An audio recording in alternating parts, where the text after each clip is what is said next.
En Somalie, le groupe Al-Shabaab est sur la défensive depuis quelques jours. Des frappes aériennes et des attaques ciblées contre ses militants ont fait des dizaines de morts et plusieurs experts croient que cette offensive peut permettre d'affaiblir considérablement les capacités opérationnelles du groupe. Reportage.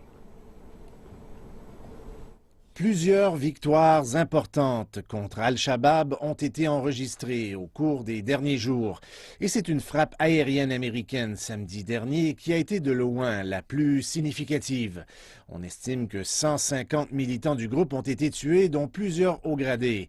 Les forces spéciales américaines ont aussi organisé une attaque contre une base d'Al-Shabaab.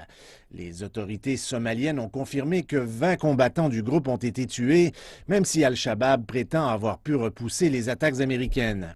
Ces récentes opérations contre Al-Shabaab ont un but très clair, c'est pour venger les attaques contre les casques bleus. Les services de renseignement devaient réagir immédiatement. Les militants qui ont été tués samedi à Razo planifiaient une opération de grande envergure contre des intérêts américains et les forces de l'Union africaine.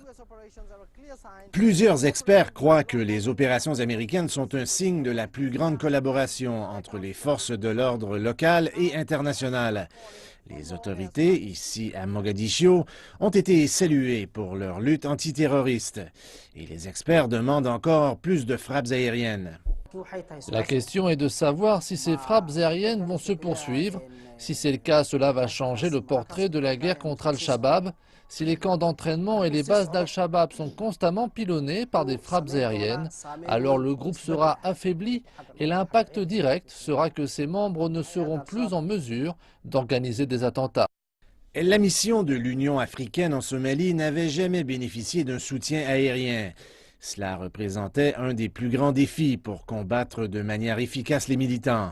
Et pendant que les attaques suicides d'Al-Shabaab demeurent fréquentes ici, la population espère que cette collaboration internationale va mettre un terme aux activités du groupe une fois pour toutes.